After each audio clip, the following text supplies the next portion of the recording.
Medical അനുബന്ധ കോഴ്സുകളുടെ രണ്ടാം ഘട്ട അലോട്ട്മെന്റ് ഫലം ഉടൻ പ്രസിദ്ധീകരിക്കും. കൃത്യമായ സമയപരിധികളും പ്രധാനപ്പെട്ട നടപടികളും അറിയാൻ നിങ്ങളുടെ സ്വന്തം ഇൻസൈറ്റ് 360 മൊബൈൽ ആപ്പ് ഇപ്പോൾ തന്നെ ഡൗൺലോഡ് ചെയ്യൂ. പ്രധാനപ്പെട്ട തീയതികൾ: പ്രൊവിഷണൽ അലോട്ട്മെന്റ് ഒക്ടോബർ 6 പ്രസിദ്ധീകരിക്കും. ഫൈനൽ അലോട്ട്മെന്റ് ഒക്ടോബർ 7 അലോട്ട്മെന്റ് ലഭിക്കുന്ന വിദ്യാർത്ഥികൾ ഒക്ടോബർ 10 വൈകുന്നേരം 4 മണിക്ക് മുൻപ് നിർബന്ധമായും കോളേജിൽ പ്രവേശനം നേടണം. മാൻഡേറ്ററി ജോയിനിംഗ്: രണ്ടാം ഘട്ടത്തിൽ നിങ്ങൾക്ക് ഒരു പുതിയ കോളേജ് ലഭിച്ചാൽ ഒന്നാം ഘട്ടത്തിൽ ലഭിച്ച സീറ്റ് നിങ്ങൾക്ക് നഷ്ടമാകും. പുതിയതായി ലഭിച്ച കോളേജിൽ നിങ്ങൾ നിർബന്ധമായും ചേരേണ്ടതുണ്ട്. സർട്ടിഫിക്കറ്റ് ട്രാൻസ്ഫർ: നേരത്തെ ഒരു കോളേജിൽ ചേർന്നവർ അവിടെ അടച്ച പണവും സർട്ടിഫിക്കറ്റുകളും സ്വയം വാങ്ങി പുതിയ കോളേജിൽ എത്തിക്കണം. ഇത് യാന്ത്രികമായി കൈമാറ്റം ചെയ്യപ്പെടില്ല. ഈ പ്രക്രിയയെല്ലാം ഒക്ടോബർ 10 മുൻപ് പൂർത്തിയാക്കണം.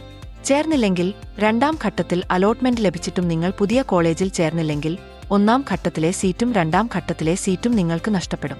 അങ്ങനെയുള്ളവർക്ക് മൂന്നാം ഘട്ടത്തിൽ വീണ്ടും പുതിയ ഓപ്ഷനുകൾ സമർപ്പിക്കേണ്ടിവരും.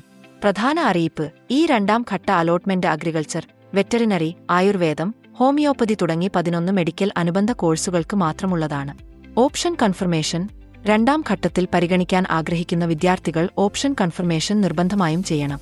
നിലവിലെ കോളേജിൽ സംതൃപ്തരായവർക്ക് ഓപ്ഷൻ കൺഫർമേഷൻ ചെയ്യാതിരുന്നാൽ മതി. അഡ്മിഷൻ, എൻട്രൻസ് പരീക്ഷ, സ്കോളർഷിപ്പ് എന്നിവയെക്കുറിച്ചുള്ള എല്ലാ വിവരങ്ങളും കൃത്യസമയത്ത് അറിയാൻ ഇൻസൈറ്റ് 360 മൊബൈൽ ആപ്പ് ഡൗൺലോഡ് ചെയ്യൂ. കൂടുതൽ വിവരങ്ങൾ അറിയാനായി ഈ വീഡിയോയ്ക്ക് താഴെ കമന്റിലോ DM Law 360 എന്ന് ടൈപ്പ് ചെയ്യുക.